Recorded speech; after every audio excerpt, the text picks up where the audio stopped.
Welcome, everyone. Thank you very much for coming on. I think we have a pretty good group, and we will keep admitting them once people keep logging on. Today's topic is Crime Stoppers Growing Community Safety. And I'm really excited that we have Sarah Bowers-Peter with us today. Sarah Bauer-Peter has been a civilian member of the Wellington County OPP since 2010 and has served as a program coordinator for Crime Stoppers Guelph Wellington since 2014. During this time, she has increased awareness of the Crime Stoppers program, as well as emerging crimes such as human trafficking, fraud, and hate crime. Sarah supports Victim Services Wellington and Guelph Wellington Women in Crisis, prioritizing initiatives that increase awareness to crimes against women and the LGBTQ2S+ community. Sarah also sits on the Safe Communities Wellington County Leadership Table.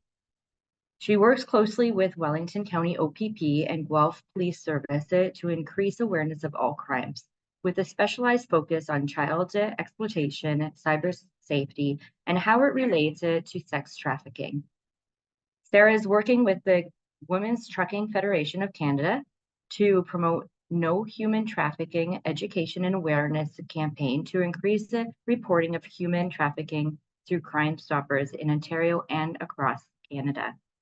Sarah has served as a member of the Ontario Association of Crime Stoppers Board of Directors until February 2024 and was appointed to assist as the Communications Advisor of Canadian Association of Crime Stoppers until 2023. Sarah received the Coordinator Achievement Award from OACS in 2019 and the Paul D. Bourgeois Coordinator of the Year from Crime Stoppers International in 2020. So welcome, Sarah. And I know we discussed earlier, we will just have your presentation, and then following the presentation, we will provide some time for question and answers. So thank you so much for joining us. Well, thank you so much for having me, and I look forward to sharing this information. I'm really happy to see such a strong turnout. Thank you to everyone who is taking time to eat lunch and listen to me today. So I'm happy to answer any questions at the end of the presentation. But yes, let's jump right into this presentation. Hopefully everyone can see the Crime Stoppers logo and our friendly bovine on the screen. So we'll just get things rolling here. Looks good here. Excellent. Well, there we go. All right, so a brief introduction about Crime Stoppers, because I think for the most part, people are familiar with the phrase Crime Stoppers, or they think they know what the program is about, but they don't really have a full understanding of how the program operates.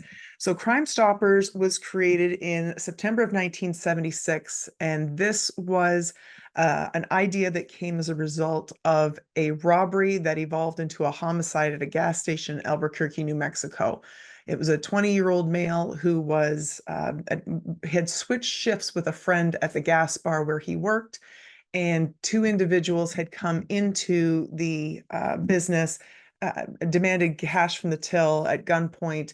He provided them with the cash, and then he was then shot at point blank range. Now, Albuquerque had the sixth highest crime rate per capita in the US, and the community was not really engaged with their police service. You didn't want to come forward and attend a police station or have a cruiser parked in your driveway. It was very much a disconnect between community and policing. So Detective Greg McAleese came up with this concept where he would partner the police, the media, and the public and create an organization that allowed people who had information about crime to anonymously and confidentially provide that information to investigators. So think of Crime Stoppers as the connective tissue between the community and the police. So when you contact Crime Stoppers, you are always anonymous and your information is confidential. Crime Stoppers programs are charitable not-for-profit organizations, and each local branch, so I'm from Guelph Wellington, but there are 37 programs across Ontario. Each program reflects the needs of their respective communities, making sure that they are being responsive to the community they operate in. So when we're talking about how to engage Crime Stoppers, there are two approved methods of reporting crime through Crime Stoppers. The first is the toll-free number of 1-800-222-TIPS, or going to your local program's website and using the web tip option. Now, that is not email driven. It is actually a portal on each website. There is no way for your local program to know who is providing the tip. There's also no way for investigators to know who provides the tip. All tips that are provided to Crime Stoppers are confidential, and the tipsters are anonymous. They are all forwarded to investigators. We do not hold any information back. Now, some people might say, what's the advantage of using Crime Stoppers? Well, specifically, as a tipster being anonymous, you never have to speak directly to police or testify in court. We have a terrific relationship with our police partners, but we know not everyone in the community does. So that's where Crime Stoppers could be an important option for you. Excuse me. Crime Stoppers is known for the cash reward component of the program. We offer cash rewards if an arrest is made. We don't wait till it goes through the entire appeal process, because a Crime Stoppers tip has a 95% conviction rate, and therefore our local programs want to show appreciation to the tipsters for providing that information. Cannot emphasize the next point nearly enough. We are not a police organization. We have an arm's length relationship with investigators. They are not able to have access to our tipsters. We make sure that we act as that buffer.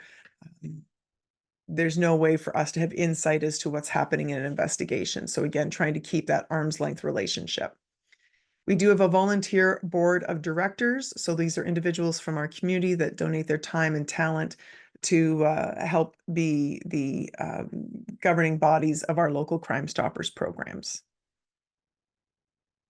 So an important question to ask, well, why wouldn't I call the police? Well, first of all, we always advocate that if you are comfortable dealing directly with police, to do so. But if you want to be anonymous, if you want your information to be assured as confidential, if you don't want to give a statement to police, or, as I mentioned before, have a cruiser attend your home, or asked to be attending a police detachment, if you don't want to have to testify in court, these are all reasons why you may want to consider Crime Stoppers as being the organization to provide your information about criminal activity. Very important. I mean, as much as we want you to contact Crime Stoppers, there are two key times when we don't want you to contact Crime Stoppers. First of all, if you were the victim of crime, because our tipsters are anonymous. If you are a victim of crime, there's no way that you can be anonymous. The investigator must connect with you as the victim to get information to be able to further their investigation. So if you're the victim of crime, you would have to deal directly with police. Secondly, if it's an emergency, so this would be fire, motor vehicle collision, or other injury, personal injury, that type of thing, we urge you to call 911. We don't have direct dispatch capabilities. So if you were to contact Crime Stoppers about a 911 situation, it could actually delay first responders from getting to you in a timely manner. So let's talk briefly about how do you provide a tip. As I mentioned before, you can contact us at 1-800-222-TIPS, or go to our website, csgw.tips. As I mentioned, this is a portal on our website. You provide as much information as you have about the crime you are reporting on. We are never going to ask you to obtain more information. That is not how we work. You are not an investigator. You just provide us with the information you have. If you call us, we have a great conversation. We're able to ask you questions, make sure we have the best quality content for investigators. If you go to the website and do a web tip, there are drop-down fields and free type fields that you can input your information. Again, this software is specifically designed for Crime Stoppers and is designed to keep you anonymous. As I mentioned before, it's not email driven. It's content that goes into the portal on our website. So once that tip is provided to Crime Stoppers, it is sanitized. So that means any information that could identify you, we remove it, because we don't want to know who you are. We don't want investigators to know who you are. So for example, if you say, I'm at fire number 123 on concession 2. Across the road, my neighbor is doing fill in the blank. We would take out your address and any reference to the fact that you live in proximity to the location that you are reporting on. Every tip we received is forwarded to investigators, so that could be police, by law enforcement, or ministry agencies. The information is then investigated, and if the information leads to evidence, a warrant can be obtained, and that is by our investigators. So to be clear, especially when it comes to drug tips, people think, I've provided that information, now I'm going to sit out my front and watch the cruisers roll in to arrest this guy. Investigations take time, and they certainly aren't as speedy as what we see on TV or our streaming services as far as police procedurals. So you need to be patient and follow up with us to see if you get a reward, because we're never going to contact you. We don't have your contact information. There's no way for us to call you, drop you an email, anything like that. So you will need to go back into either the website or call us and follow up. Every time you provide a tip to us, you are provided with a code, and that code is the only thing that connects you to the information you've provided. So when you contact us for follow-up, you just say, hey, here's my code. I'm just checking in to see if I qualify for a cash reward. We do have some people that think that we can give them updates on the investigation, and that is not the case. We can only provide information regarding to the status of your tip in relation to rewards that may be forthcoming. Speaking of rewards, as I mentioned, Crime Stoppers was founded on the premise of a cash reward being offered for information that leads to an arrest. The Crime Stoppers tip, as I mentioned before, is a 95% conviction rate. And contrary to the misconception, you do not have to identify yourself to get your cash reward. As far as picking up a reward, especially in the Guelph Wellington area, we give you direction once you contact us. If you qualify for a reward, we tell you how much you would receive, and then we give you specific instructions on how and where to pick up that reward. And I can't say too much more about that. We are trying to keep our tipsters safe. And I can tell you that you've probably been in the vicinity of someone, if you've been in Guelph Wellington, you've probably been in the vicinity of someone collecting a reward and not known it at the time. All right, so moving into stats, it's very political and a polarizing topic. We're not a political organization, but we do know that, specifically with the economy right now, things are tight for people. It pushes them into doing things they might not normally do. We know that the pandemic also saw an increase in cybercrime, so digital crimes went up. Many people believe it's up to the police to address these crimes, but we also have a role as a community to come together and help keep our community safe. We very much believe community safety is a community investment. All right, so let's get into our specific messaging about crime on the farm. All right, one of the first things that we want to talk about is fraud, because that is a growing crime in all sectors. And you might say, Sarah, I don't know why you're bringing this up in a farm presentation, but the fact of the matter is one of the first fraud talk presentations that I did in concert with Victim Services Wellington actually involved a rental scam. So someone was noticed that there was a pickup truck in their driveway, and there was an individual, hopping the fence, jumping into their field, was going to walk the field. And she called out to the individual and said, what are you doing? And he said, oh, it's okay. He said, I told you I wanted to just come on out and have a look at the property before I sent you the money. Well, here this gentleman had been communicating with someone online. He actually had a package of emails that he had printed off, including an aerial shot of the property that was being discussed with an outline on it, saying that this was the land that they were discussing for rent. And the gentleman who was interested was doing his due diligence and just come out to the location. But had he not done that and bumped into the actual landowner, he may have transferred funds to a criminal who was alleging that they owned the property. So it's these little things that you can't anticipate happening, but we very much want to talk about fraud because it's such a growing crime.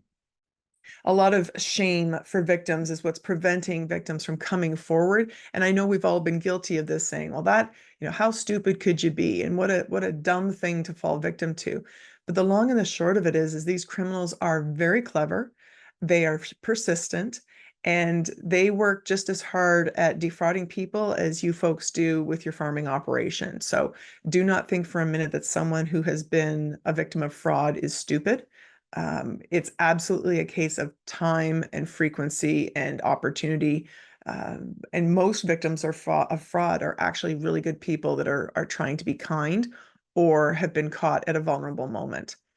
We do know that fraud is a grossly underreported crime, which allows it to continue. And also because of the stigma, it's not discussed nearly enough. So I'm appealing to all of you to, talk about your fraud experiences with your family, with your friends and neighbors, and make sure people are aware of these scams. If you've had a scam happen to you or you've been exposed to one, we urge you to contact the Canadian Anti-Fraud Centre. This is the agency who knows and tracks these frauds. And you may have been aware with your local media where they report, the grandparent scam is coming around again. And that's because they've had feedback from communities where it's taken place. So that's the number to contact the Canadian Anti-Fraud Centre. And you could just, Google Canadian Anti-Fraud Centre to get that URL, because that's quite a lengthy one. And if you know someone who is committing fraud, we encourage you to reach out to Crime Stoppers. That is a growing crime that we would love to hear more about. And if you know who is perpetuating this, then we could definitely do something about it. On the right-hand side, you'll see our stats for 2023, again from the Canadian Anti-Fraud Centre. The reports of fraud have gone up tremendously over last year, correction. The reports have gone down from the previous year in 2022, and the number of victims have gone down in 2020 from 2022. But the amount of losses have gone up tremendously. So in 2022, there was $531 million lost by Canadians. And that was a high watermark in 2022, but that number increased again in 2023. So originally we were seeing frauds of a couple $100. We're now seeing frauds of tens and hundreds of thousands of dollars. So on average, Canadian Anti-Fraud Centre says this is approximately 5% of actual fraud impact in Canada. So I'm not a numbers person. I'll let you folks figure that out. If 554 million is only 5% of what's actually happening, this is a tremendously large problem. The scams that we are seeing most commonly, as I mentioned, the grandparent scam and the real estate scam that I mentioned. Scams around online purchases. Make sure you are dealing with reputable vendors and you're getting the correct URLs to engage with them. Spoofing is a common one, and it's often used to facilitate other scams. So that is when you look at your phone and you see a phone number that looks kind of familiar or it sounds kind of like a local agency, but that's actually like a mask. It's a cover for a criminal phone number. That's not actually the phone number that's calling you. So it's something that you want to be very careful of, like your voicemail, scan or screen your calls more so that you're not engaging with these criminals.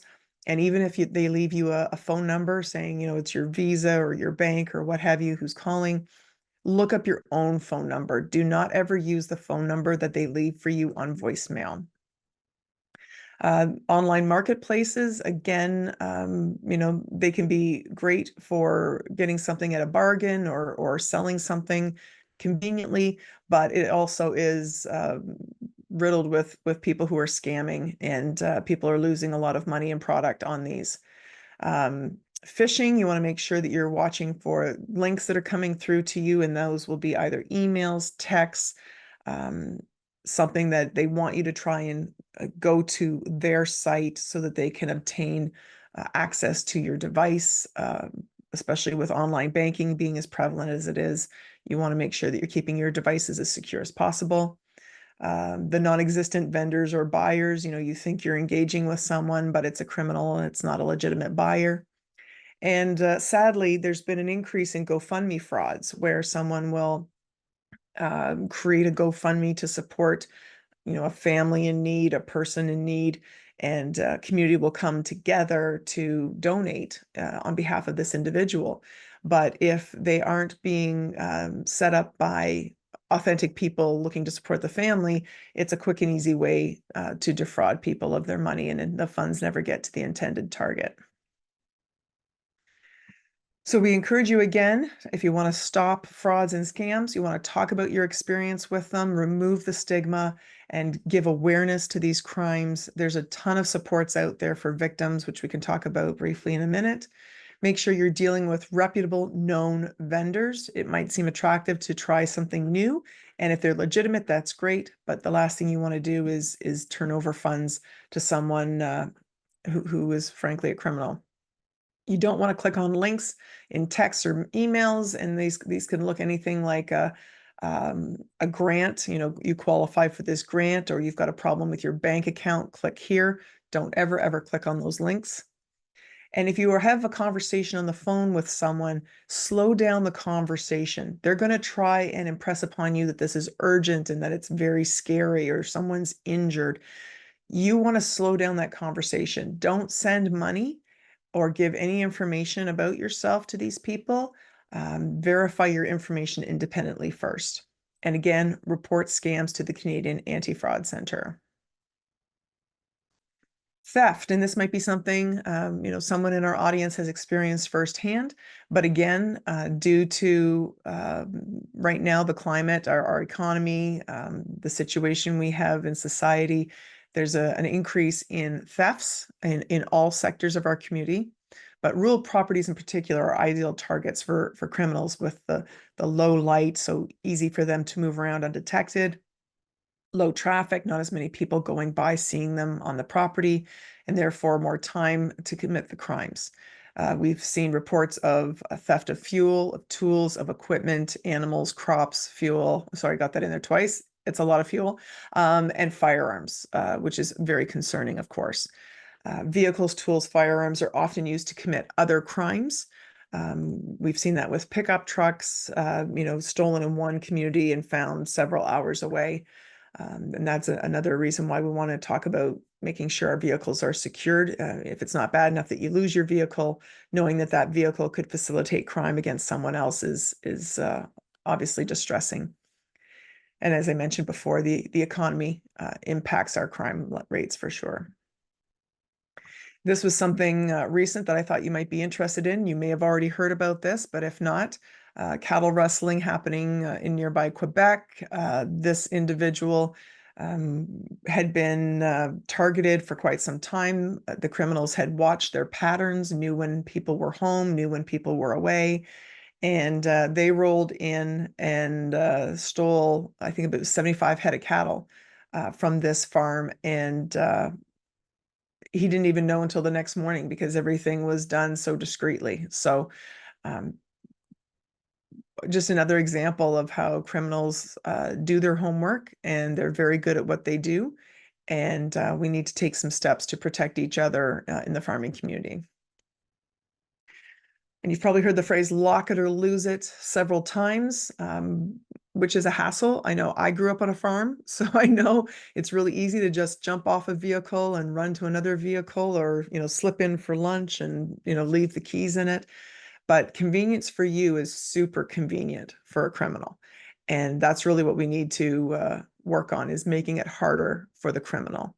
You want to make sure you're securing your buildings, your gates, your fuel tanks, and dwellings. Again, it might seem like it's a hassle because you have to unlock everything, but if you're making it harder for you, you're making it much harder for the criminal. Review your property and see where you can make it more secure. Do you have enough lighting? Whether it's in or outside of buildings, put them on timers, make sure you've got large yard lights that are working and in key areas, so near your fuel tanks and entrances, so people can see if there's activity happening in those areas. If you have a camera or security system, or if you don't yet, maybe invest in one, make sure that it's operational and get as high quality an image as you can. I know part of our program is to put out a crime of the week each week, where we will highlight a crime that's happened recently in the community. And if we get surveillance footage, which is great because it actually paints a picture for people reading this information. If it's very pixelated or low quality, I always hear from people going, this is a terrible picture, and why can't people, get us better pictures so we can actually identify people? It may be costly up front, but it will save you down the road and increase the chances that you will be able to get someone identified for committing a crime against you. You want to take the time and document your property and get those serial numbers together.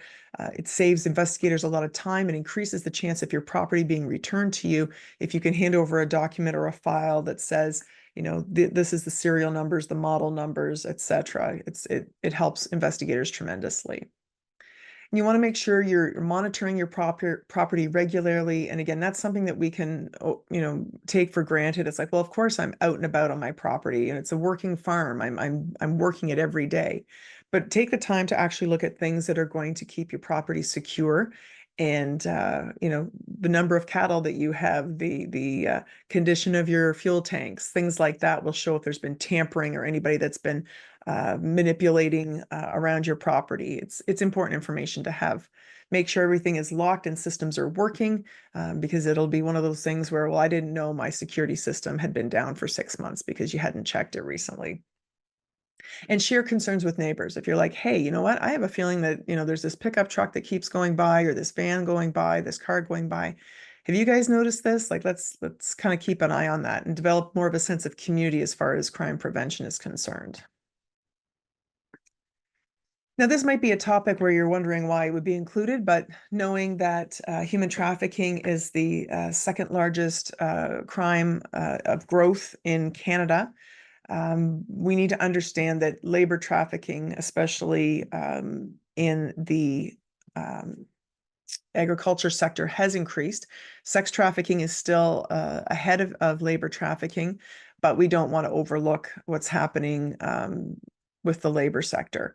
So the work that we are doing with Women's Trucking Federation increases awareness. You may have seen Transport Trucks that has this messaging, no human trafficking, KNOW. And it helps people learn about this crime. You can go to their website and take their free training if you don't know what the crime looks like specifically and how humans have been exploited. It's certainly something I would highly recommend. We also work with the Canadian Centre to End Human Trafficking. So if there are victims of human trafficking, they can receive supports through this organization. We know that human trafficking has touched the agricultural sector, the service industry, hospitality, construction, manufacturing, and food processing. It can result in trauma, illness, injury, and death. And we always encourage people to ask questions and use reputable labor providers if you do hire out for migrant workers or any kind of farm labor. Trespassing, again, one of those things that many people have probably experienced to some degree. We know that it can cause crop damage, obviously a tremendous loss of investment for the victim. We also know that illegal dumping has been an increased problem. So there are environmental impacts in relation to this, as you would well know. The cost of cleanup can be severe, and the proper disposal of garbage, dangerous items such as weapons or evidence from crimes are often included in illegal dumping. We've seen weapons that have been recovered, also evidence that from violent crime, obviously very traumatic if someone were to come across this. So we definitely want to get that conversation out there that if you know who is dumping any type of material on your property, that it should be reported to authorities. And if you know who's doing it, then you can contact Crime Stoppers. Hunting and, of course, fishing on private property has been an ongoing issue. Damage to property, animals, and equipment. That's the type of thing we want to hear about as well. And arson. I know in Wellington County a number of years ago, we had an ongoing issue with a serial arsonist and ongoing cost to landowners. risk of crop damage or loss, as well as other buildings. So we want to make sure that we're keeping an eye on that as well. Mischief, another common one, but mischief has varying degrees, and there are a number of types of mischief that can be reported. This can look like tampering with fences, slash tires, damaged mailboxes, things like that, things that some people might say are minor, but do have a cost to the victim. It can also be an eventual charge for noise or lack of enjoyment of a property. So if someone is being disruptive and not allowing someone to enjoy their property, there could be charges eventually that come out of that under mischief. Again, these incidents may seem minor, but can be costly and increase in severity. And again, the irritation of it being an ongoing type of crime is certainly something that is not overlooked. And regardless of the severity of the crime, mischief should always be reported. We know that the farming industry has shifted, and there's so much more digital and online engagement with the operation of your farm business. And that's why we want to have a moment to talk about cyber safety. You want to make sure that you are employing an antivirus or other security software. You are a business, and it's no different from any other type of business that would do their due diligence to make sure they're protected online. If you're using social media, either personally or to promote your business, you want to make sure that you are reviewing your privacy settings and know that every time that there is an update, I'll just pick on Facebook, for example, anytime that there is an update of the app, it will clear your privacy settings. So you want to make sure you're revisiting that and putting them to their highest setting. And why is that important? In particular, for our individual personal accounts, you don't want people to have access to all of your information if they are not your friends that you know in real life. By having something public, especially as a person, you leave yourself vulnerable to individuals who are not your friends, who may be watching to see if you are away from your property and having an absence from your farm, giving them a window of opportunity to commit a crime. You want to be aware of what and who you follow online. Make sure there's a legitimacy to the content that you are following and the individuals that you are connecting with online. You want to make sure that you're being very aware and diligent around online marketplace forums, as I've mentioned before. They can be very good, but you really have to have your wits about you and know who you're connecting with online. And use critical thinking when engaging with someone online. This is going back to the fraud. This is where people will take advantage of a vulnerability. If you've shared something or overshared something online, when someone sees that you have a vulnerability, they may capitalize on that and use it against you and engage in fraud in that manner. So just be careful. Take the time to talk to your children about cyber safety. Our youth are being extorted and exploited online.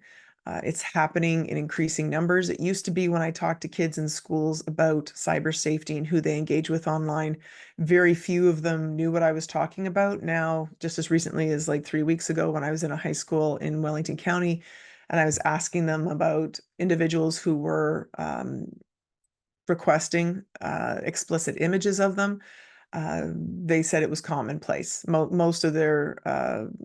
Most of the students in the classroom had that exposure through direct messaging. So talk to your kids about this.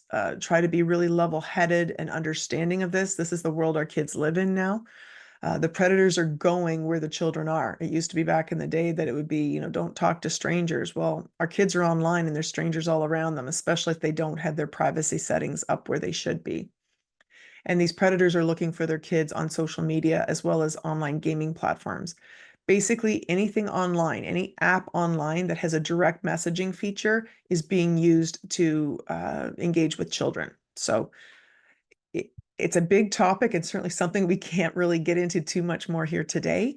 But if you need help with this conversation, We do offer a 5 tips on how to keep your child cyber safe and human trafficking aware, 5 ideas on how to talk to your child about cyber safety and human trafficking, and 5 signs that your child is being groomed for human trafficking through Crime Stoppers Guelph Wellington. And we could certainly arrange for a presentation for a group, either in person or online. We'd be happy to do that. Domestic violence and intimate partner violence, again, knowing that family farms are still, very much the backbone of our agricultural sector. We have to have the conversation that intimate partner violence has increased. We know that Bill 173 is at second reading at the provincial level. If you're in or around the city of Guelph has designated intimate partner violence as an epidemic, which that designation is important because it allows resources and funds to go towards supporting victims of domestic violence and intimate partner violence. There's far-reaching impacts with this crime, not just impacting the family, but obviously the farm business, as well as the community as a whole can be impacted by this crime. And as mentioned before, we encourage people to reach out for supports, and that would primarily be through Victim Services Wellington. They do a tremendous amount of work supporting victims of any type of traumatic crime. And here's the information here. If you are a victim of any type of crime, so not just the ones I've mentioned specifically, any type of traumatic crime can be supported by Victim Services Wellington. You don't have to necessarily report to police. The supports are available to you through Victim Services, and they will help you if you do decide to report to police. The supports they offer include place of safety, connection to other agencies that may have additional supports you will need, and ongoing resource for victims following traumatic events. So they're not just going to walk away from you the week after you've experienced trauma. They're going to be there for the indefinite time that you would need support. There's the contact information for Victim Services, the Tiviotdale location. There's also a location in Guelph at Guelph Police Services. Again, following this presentation, if you want this information, I encourage you to simply look up Victim Services Wellington. All right, we've plowed through a lot of information there. Hopefully I can stop share here.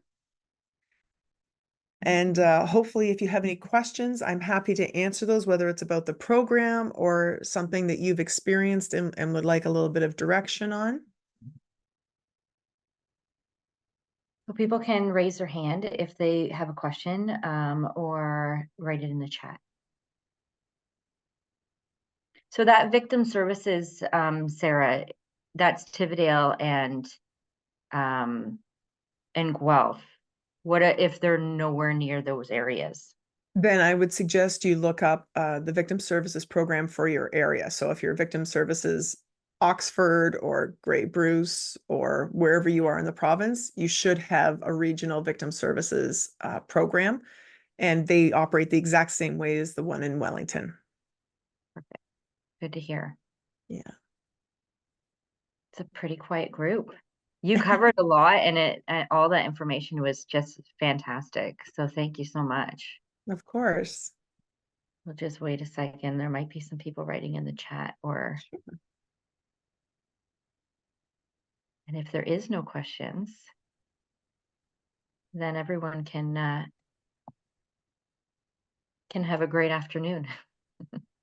Oh, hello, Paul. How are you? Thank you. Nice to see you, hear from you.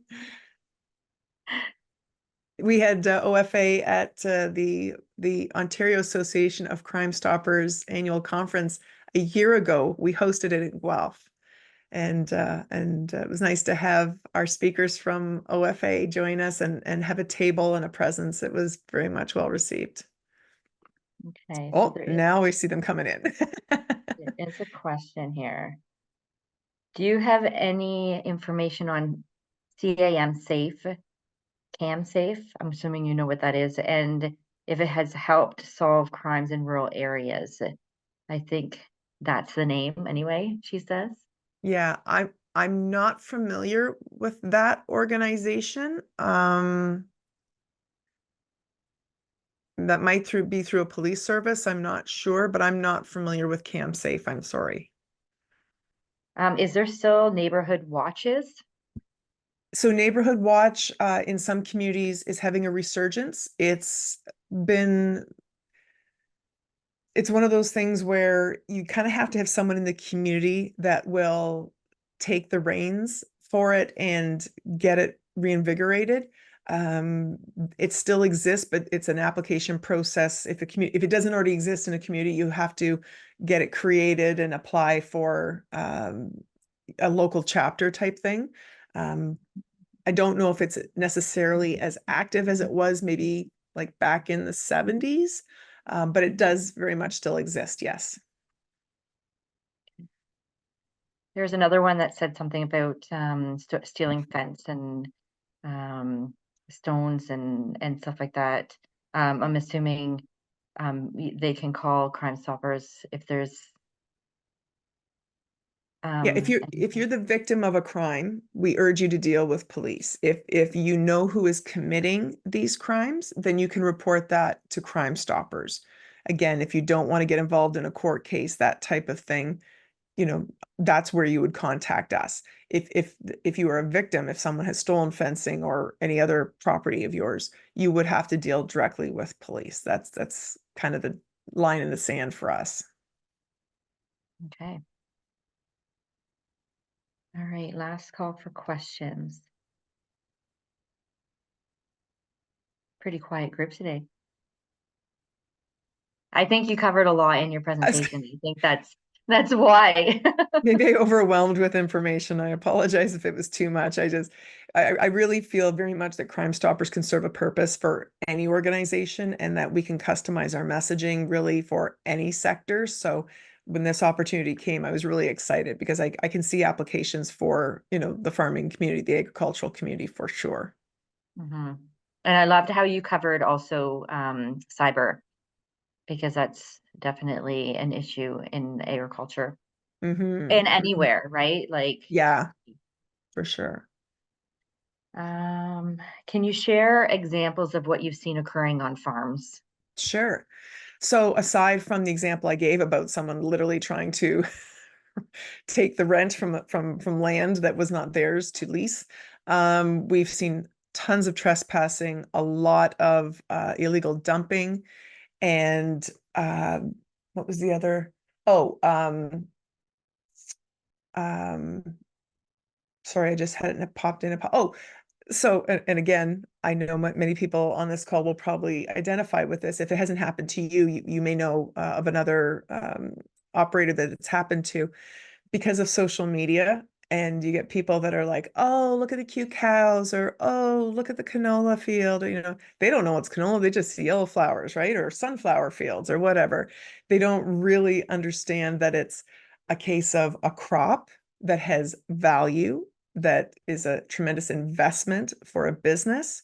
And we've seen people that have gone on to property and done tremendous amount of damage, getting selfies, as ridiculous as that might seem. We've also had reports of trespassing with snowmobiling, people hiking on private property where it's not an agreement with the local snowmobile association. People are just carving their own paths. Of course, we all know winter crops suffer greatly. It can also cause damage to fencing and other property. So yeah, that's just a handful I can think of off the top of our head. And My I know head. also drones. Have you had any to do Yeah, with drones? we've not had anything about drones, but I can see where more and more, especially with animals and privacy. And again, that information can be used, to scope a property, where things are located, where things are parked, when people are home and when they're not. And it sounds like we're kind of doomsdaying here, and I don't want to give that impression, but it's just a little bit of information, a little bit of thought that I'm trying to present to make you look at things from a different perspective. Come onto your property like you've never been there before and look at how things are set up and why you have lights where you do and why you park things where you do, and maybe give it another thought and try and limit the opportunities for a criminal. Yes, and also I've also noticed, and people will post on Facebook or other social media accounts that they're heading on a trip for a week to right? And Yes. I'm like, no, like I'd love to tell everyone that I'm gonna have a weekend on a beach somewhere with like all the drinks coming to me and food, whatever. But I never do because I'm always afraid that that would tip someone off that I'm not home. You're absolutely right, Joanne. And we advocate that strongly as well. The way I like to put it is take that opportunity when you're on vacation, whatever your vacation looks like, and really just detach from your social media, your online presence. Take photos, we all want the photos, but wait till you come home before you post them. And you almost get to live that vacation twice. But whenever I see the notification that it says, Sarah's checked in to whatever airport, and I'm like, you have literally given a green light to anybody who can see this post to say, guess who's at least 2 hours away from their home? It's frustrating. And it seems to be that need that we have to share and overshare, but we don't understand how much we're making ourselves and our property vulnerable. Yeah, not to mention if have older kids that are staying home and are not coming with you, that's a huge issue. Absolutely, for sure.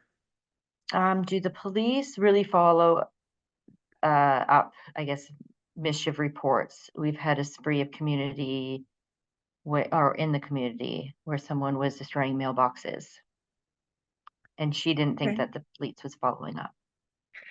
I can't really speak to what the police will or won't action. I do know that if you do report it, then at least you have documented it. And from the police side, it could be that the collective information will be helpful in an investigation. I'm not sure where you're coming from, like what location in the province you are, and I don't need to know. But it depends on I know a lot of police services are really strained as far as their resources, and it may be more challenging for them to come out to all occurrences. But if you've provided that information, I can tell you that there is the record management system will have that information internally for your police service, and it is visible on the police side. Perfect. Well, with that, I don't see any other questions. So we will just wrap this up. But thank you so much, Sarah. This has been fabulous. And as Matt did say in the chat when there was a question, you can go to our OFA website under resources. Just hit webinars, and the recording will be uploaded onto our website as soon as we can, within a week. Thank you so much for the opportunity. I really appreciate it. And if you have a copy of the presentation, we can also add that. Glad to. Yeah. Wonderful.